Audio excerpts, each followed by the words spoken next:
StrayAllDay.com. You are now tuned into the show where you learn the discipline to show up day after day, to do the work, the confidence to put yourself out there boldly and authentically, and the mental toughness to continue showing up, doing the work, putting yourself out there, even when the success you've expected to achieve has yet to be achieved. And on top of all this, you get a huge dose of personal initiative. What is that?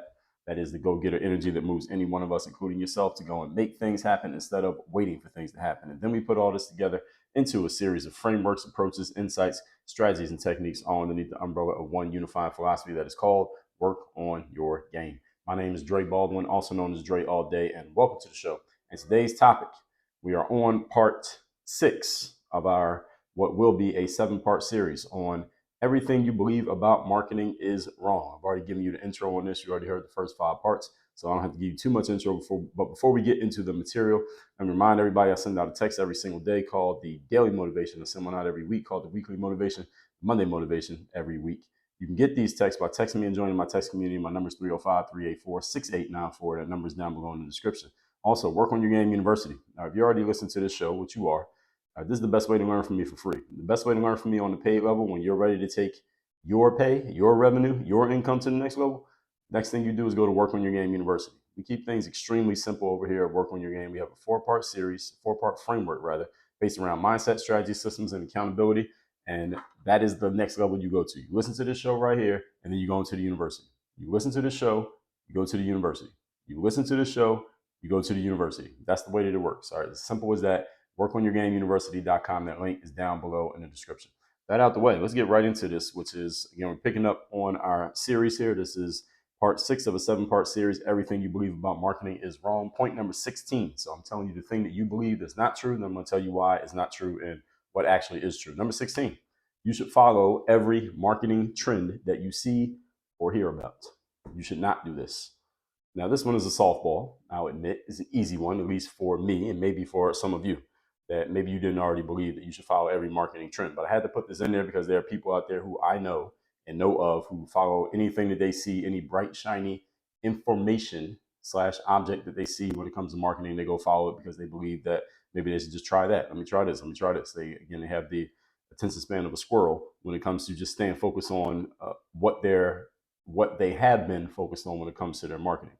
You should not follow every marketing trend. And as a matter of fact, none of us, no human listening to me right now, has enough eyeballs, hands, brains, or feet to follow every marketing trend. It's impossible for you to follow every marketing trend because there are too many of them for you to even process their existence, let alone to execute on them, or even to understand that they are there. There are just too many of them. They're happening too often, so you can't do them all. Even if you had a team, you got a bunch of people working for or with you, and you had the resources to implement 100 different things at the same time. Let's say you had enough resources to do that. You should not do that just because you can. Just because you can do something does not mean you should do something. And this does not mean that you can't try a bunch of different things at the same time. You can try 10 different marketing tactics at the same time. Let's find which one works, and then we'll put all our resources into that 1 or 2 or 3 or 5. And understand that anything that you do try, you should try it because you have a specific reason and you have a specific measurable goal that you are after in trying it. You need a baseline for measuring the outcome of the things that you try, so you know whether this is actually working or it's not. It shouldn't just be on fingertip feel or just know how you feel about it. It's how do we know that this is working? How do we know that this one is better than this one? How do you know that idea number 6 is better than idea number 12? You need a measurable way of knowing this so that you're making logical, rational decisions when it comes to your marketing, not just going off of your feel or emotions or just what side of the bed that you woke up on today. That's not the way that you want to do your marketing. So don't do something just because it's a hot thing and everybody else is doing it. That's one of the worst reasons to do anything in life, is because you see everybody else doing it. And if you're looking to stimulate your marketing, any of you who's looking to stimulate your marketing, and a lot of business people need to stimulate their marketing, I do suggest that you try multiple things at the same time, because as I just said, you can figure out which one works. But the things that you try, let's be clear, they need not be new. See, just because something is new doesn't mean it will necessarily be good for your business.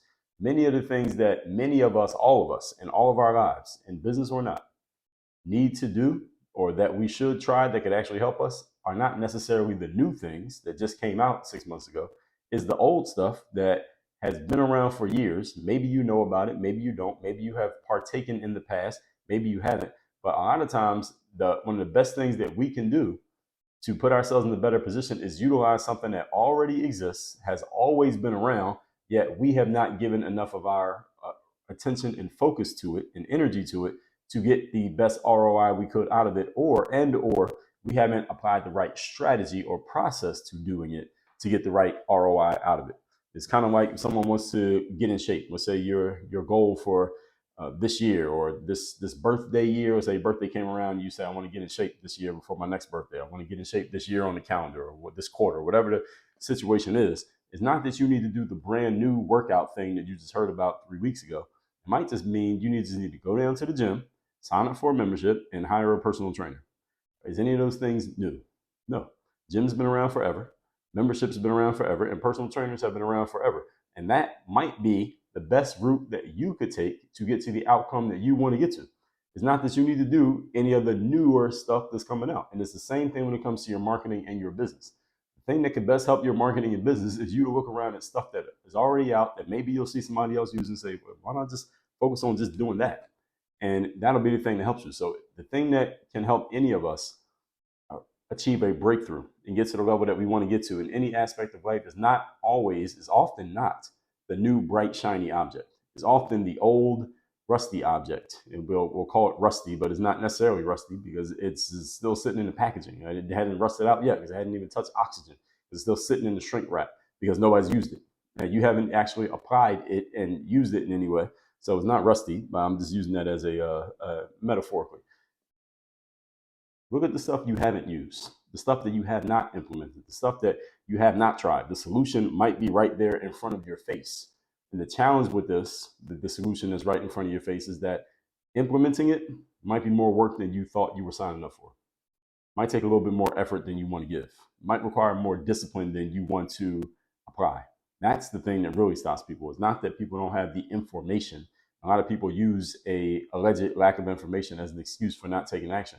That's not the thing that slows damn near anybody down. You're listening to this show right now. You have access to more information than your grandparents had access to in their entire lives. You got more access in the next hour to more information they had access in their lives.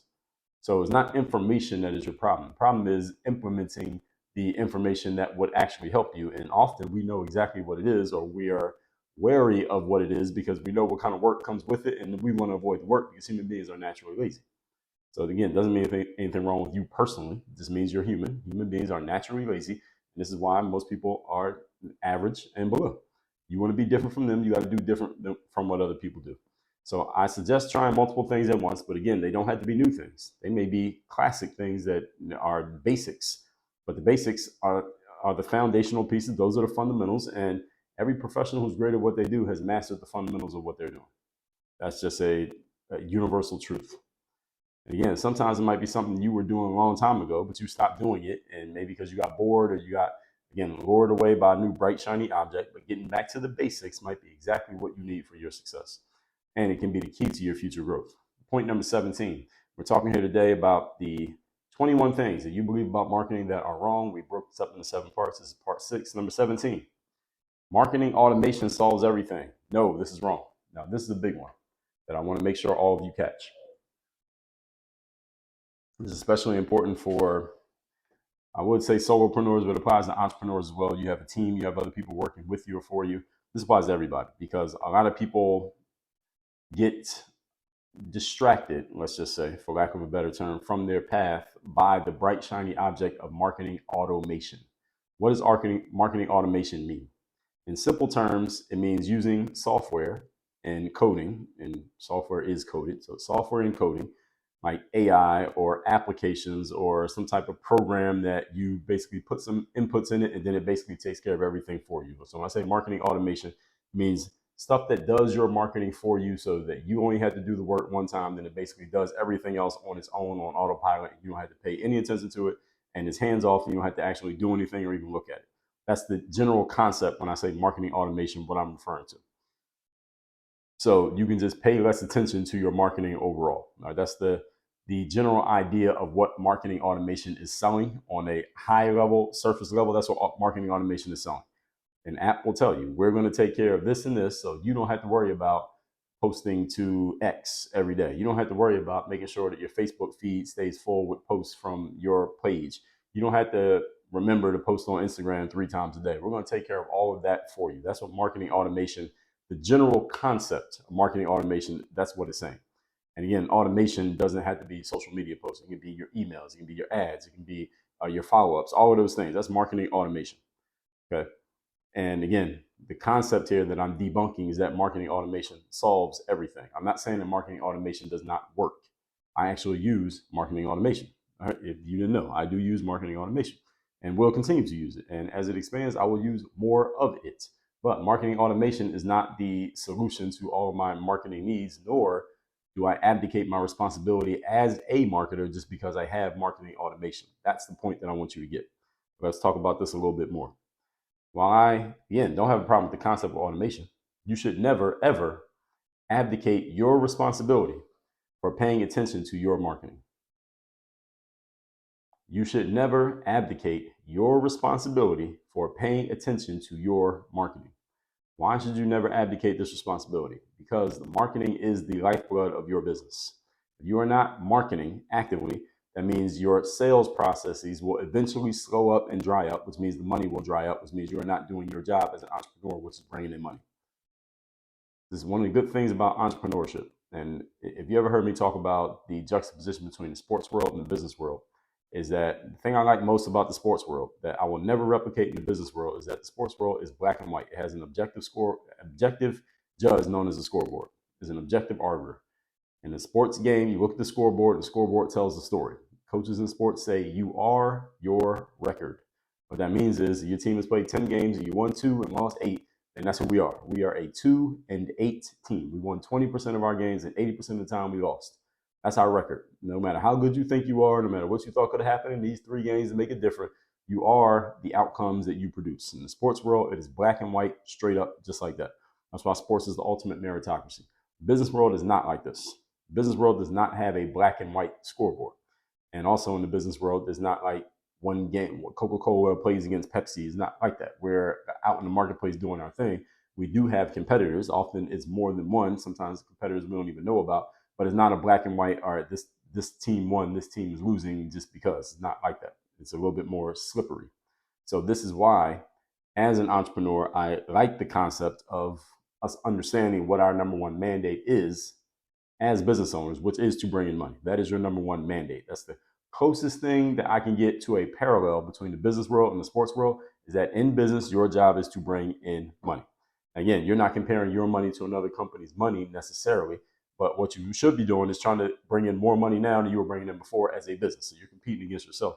Same way the athletes can. But again, we don't have the games the same way in business that we have in the sports world. So as a marketer, and if you own a business, you are a marketer by default, because if you're not marketing, your business is not going to do much. Just because you have marketing automation does not mean you stop marketing. It just means that the marketing automation can handle some stuff so that maybe you don't have to do those things manually as much anymore, but you are still very much hands-on, both hands on when it comes to marketing. Everybody understand what I just said there? Do not overlook this point. You are always hands-on. As many hands as you have, you are always hands-on when it comes to your marketing. Automation just makes it so that it's easier for you to do even more work in your marketing, but not that you do less, ever. Everybody heard what I said there, right? Okay. You need to know what your marketing is doing, where it's doing it, why it's doing it. You need to know what results are being produced, and you need to be actively involved in whatever changes need to be made.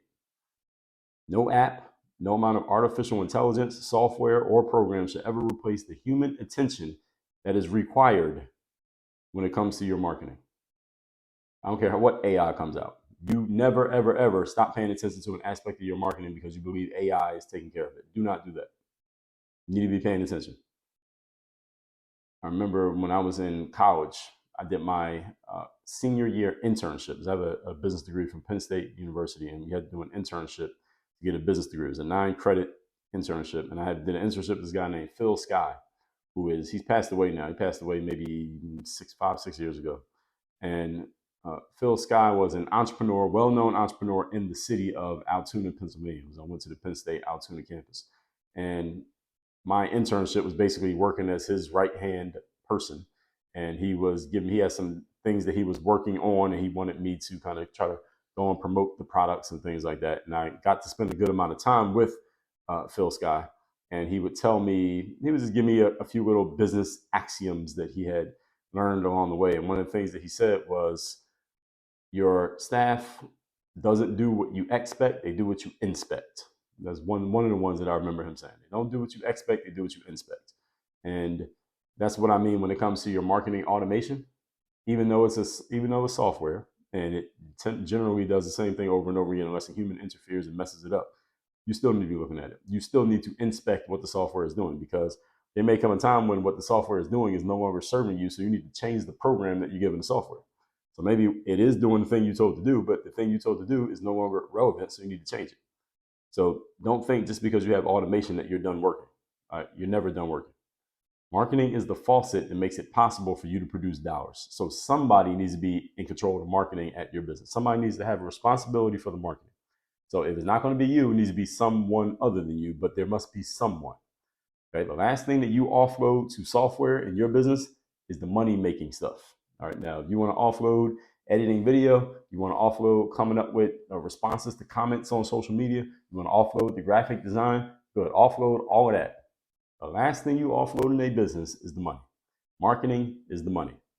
Everybody understand what I'm saying here? Okay, so do not offload to software or even another human without your overlooking supervision and hands-on attention. Is there anyone unclear on what I just talked about in point 17? It is vitally important to your business. Number 18. Today we're on part 6 of 7. The 21 things you believe about business that are not true. Number 18. All marketing happens online. This is false. A lot of you believe this. Millennials, I see you. I'm looking at you. A lot of you believe this, that all marketing happens online. You just get a phone and you got a data plan or a Wi-Fi connection. You can just do all the marketing that needs to be done. In theory, this sounds good. And in theory, for some people, this is all the marketing they do. They just do stuff online. Technically, you could do all your marketing online. If you're doing this, however, I would say you are costing yourself money. Let me explain to you why. Many people believe that all marketing happens online because many people use the internet all damn day, all right, through your phones, your tablets, and your computers. And yes, a lot of marketing does take place online these days, but at the same time, a lot of marketing happens offline. Those of you who don't do any offline marketing, that's why I said you are missing out on money. You don't even know that there's money being made out there and you're not partaking. People still do marketing through the mail. And when I say the mail, I don't mean email. I mean physical mail. The letters that you open in your physical mailbox. Notice that the mailman comes to your house every day. Notice that Amazon sends packages. You know, Amazon drivers, their packages drop off every day. All right, UPS every day, FedEx every day, United States Postal Service every day. A lot of people are still sending things in the physical mail. Now, you may be thinking to yourself, Dre, physical mail is for old people. Why the hell do I need to pay attention to that? I'll just stick to my email and DMs and social media. What are you talking about here? Can you get to the next point? Let me tell you why you need to hear what I'm saying here. Do any of you ever get what most of us call junk mail in your physical mailbox? And you got any junk mail? You probably got some junk mail within the last 24 hours. Last time you checked your mailbox, you probably had some junk mail in there. And you get any junk mail? Okay. Junk mail has been coming to your physical mailboxes for how long? All right, since you were a kid and before we had email, people were sending that physical junk mail, right? It's been going on forever. Now think about this. Why do you think people still send that mail? I'm taking a sip of water while you think about that. Why do you think people still send junk mail? Junk mail has been going on for 100 years. I don't know, as long as mail's been around. As long as I've been around, there's been junk mail. Why do you think people were sending it back in the 90s and they're still sending it now? Why? Now, understand, it costs money to send mail, right? And if you sent anything physically in the mail lately, did you send it for free? No, you got to pay. Even if I write you a letter and say, hey, this is Dre, just wanted to say hello, and I put that in an envelope, I got to put a stamp on it. The stamp costs money. The envelope costs money. The paper that I printed the message on costs money. All of those things cost money. And when you're sending a lot of it, think about the junk mail that you get. Think of how many houses that mail got sent to. You know, understand how much money it costs to send that kind of stuff out? So sending junk mail costs a lot of money. It costs more money to send junk mail than it costs to send email. So here's the question. Why are people still doing it? Being that you see it as junk mail, why would people still be doing this over the last 30, 40 years? Why do people keep doing it? Does anybody know the answer? Here's the answer. The reason people still send junk mail is because it works.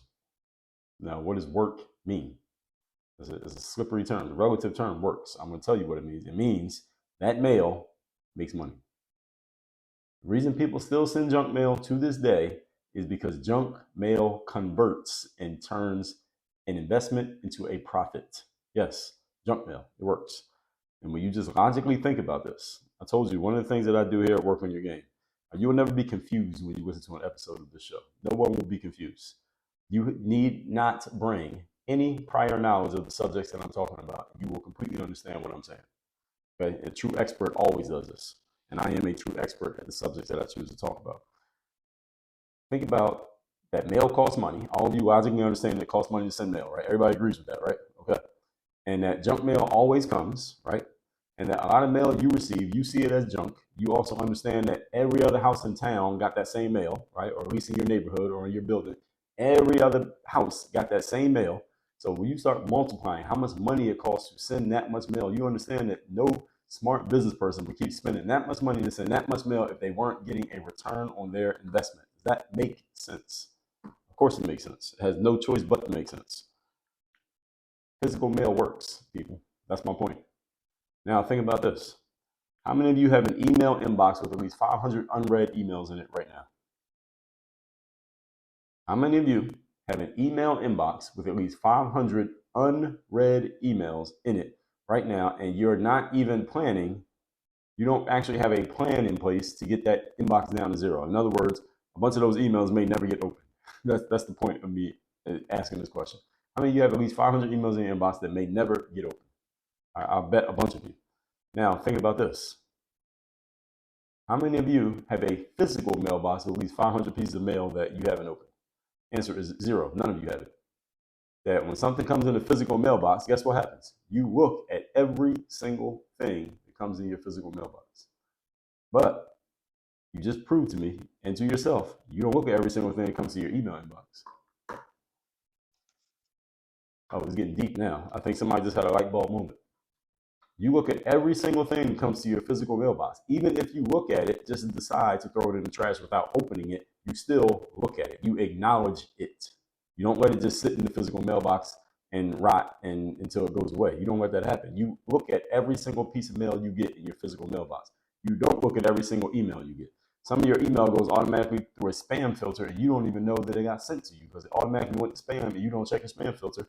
And your spam folder gets automatically deleted every 30 days. So there's a bunch of mail you've gotten digitally that you never even knew you got.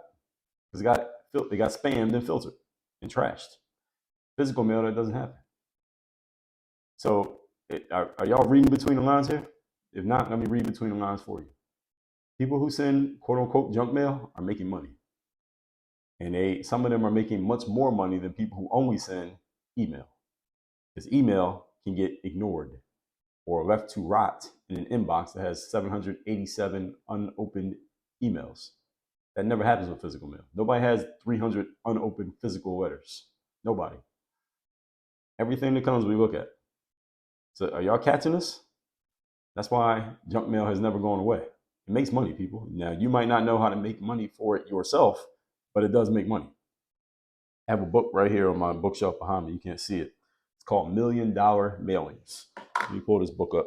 Because this is a book that I haven't actually read yet, but I will be reading because I purchased this book with the intention of reading. I am going to read it.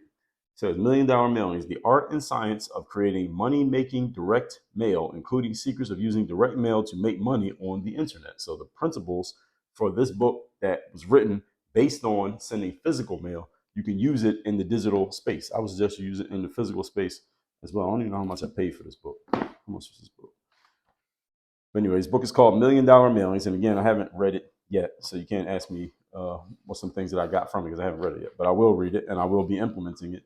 And I use these books kind of as like textbooks. It's not like a book you just sit and read for fun and pleasure. You read this so that you can do something physically with it. It was first published in 1992.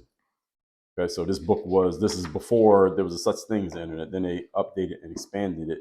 And they have a ton of examples Y'all can't see this, but there are a ton of examples in the book of things people sent in the physical mail that actually made them money. They even talk about business reply mail. So any of you remembers back in the day, like when you would get mail, physical mail from magazines and stuff, and they would say, all right, just take this letter, this self, what was it called?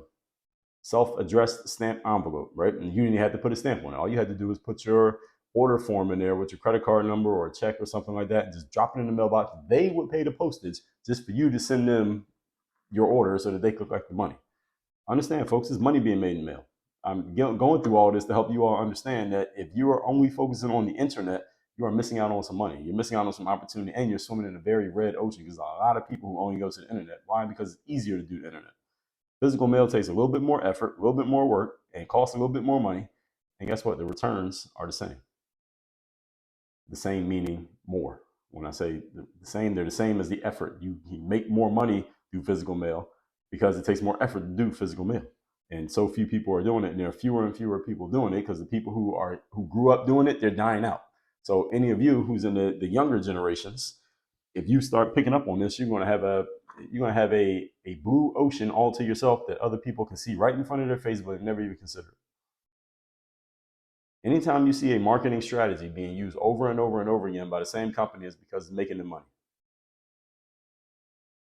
Anytime you see a marketing strategy being used over and over and over again by the same company, it is because that strategy is making them money, especially if they're doing something that you can deduce is costing them money. If you see junk mail coming in the mail all the time, it's because sending junk mail in the mail makes money. Because no company is just going to keep throwing away money at something that's not actually producing it. Everybody understand this? So what's something that you always get in the mail? Let me tell you, let me just think of some things I always get in the mail for junk mail. I always get some kind of credit card offers. There's always some kind of credit card offers from companies that I haven't even heard of. There's always those credit card offers. Any of you who has your name in any credit card company's database, you get these kind of mailings all the time too. Now, whether you respond to them or not is a different story, but you get them all the time, right? Why? Because credit card companies make money by sending those mailers. The local grocery store is always sending you the circular of what's on sale this week or this month, right? Why do they do this? Because it makes them money. Everybody following here? And there are a bunch of other companies. Those are the two that I'm thinking of off the top of my head that I get all the time. There's always some credit card company stuff. There's always some the local grocery store. And then any business that has your physical address, they often send you stuff. All right. Work on Your Game University. We send stuff. We send a bulletproof bulletin in a black book every month physically to your mailbox when you're a member of Work on Your Game University. If you're a member, what companies send? Car companies. If you have bought a car from a certain company or you currently have a car from a certain company, they're physically sending you mail all the time. If you have bought a car in the past from a company, they are sending you mail all the time because they want to bring you back or they want you to come in and be a customer again. So think about this. Think about this, folks. A lot of big department stores, Saks Fifth Avenue, J.C. Penney, Nordstrom, Bloomingdale's, these companies send physical mail all the time. Why? Because it brings you back into the store and makes them money. Okay, so anything you see over and over again, if you watch TV, you still see commercials on TV, right? Why do people run commercials? Because it makes money. When you drive on the highway, you see billboards. Why? All right, y'all can answer the question now. It makes money. It's old, but it's not outdated. There's a difference between something being old and being outdated. Outdated means it's old and it doesn't work. If it's old and it still works, then that's more classic. All right? Classic means it's old and it still works. And now, if it's old and it doesn't work anymore, then you can call it outdated. But a lot of the stuff that people call outdated, they call it outdated because they're too lazy to look into whether it could actually help them or not. I'm doing the work for you by telling you this today. Again, there are people who do marketing through these methods who are making more money than people who are doing all their marketing online. Do not be fooled by the bright, shiny object of the internet into thinking that it's the only way to do business. It is not. Just because something is new and popular does not mean it will produce your desired outcome. And just because something is old and you haven't thought of it, or none of your friends think of it, or only your parents do it, doesn't mean there isn't money there. All right, your parents might have more money than you got. You should think about that. Okay? The older people get, usually the more money they make. People usually go into their careers up until their 60s or their 70s, and most people's incomes increase as they age. So older people usually have more money than younger people. Why? Because they've been in their careers longer. So they've been able to amass more career credibility, more status, and they've gotten better at what they do. And then you just get raises with people who are employed. So just because you see a bunch of old people, quote unquote old people, like your parents' age doing something, don't dismiss that. All right. The stuff that appeals to old people is stuff that appeals to people who have money because they got more than you got. All right. Think about that. Okay. All that said, let's recap these points here. Part 6. Everything you believe about marketing is wrong. Number 16, follow every marketing trend. Do not do this. Don't follow every marketing trend. You do need to try new things in marketing, but you should try things strategically and have a clear way of measuring whether something is working or not. You need to define what working means. Number 17, marketing automation solves everything. No, marketing automation will help you do things, but you must always pay attention to your marketing. You must always be hands-on with your marketing, both hands on your marketing, because marketing is the lifeblood of your business. Never abdicate that to software or even to a human without your oversight. Number 18, all marketing happens online. This is completely false. Open your physical mailbox. Notice that you get mail every single day from people who you didn't even know had your address, and you don't even know they know who you are, but they sent you something. Why? Because physical mail still makes money. And I just only use physical mail as an example here, but there are other ways that offline stuff can make money, and you need to know what these ways are, and you should be taking advantage of them if you want to be serious in your business. Right? And again, do not dismiss something because it's old. If something's old and it doesn't work anymore, you can call it outdated. But if it's old and it still works, you call it a classic. And when something's a classic, that means you need to catch on to what it is, because there are secrets in there and principles within that classic that could help you if you would just wake up, open your eyes to what's happening. All that said, tomorrow we're going to the last part of this series. And text me so you're in my text community. My number is 305-384-6894. And Work on Your Game University. If you want to learn how to apply the right way these things that I've been telling you all, the debunking all the myths here about marketing, you want to learn how to deploy these the right way in your business and in your life, go to workonyourgameuniversity.com and you can see everything that we're doing. Schedule a time to get on a call with us. Work on your game. Dre, all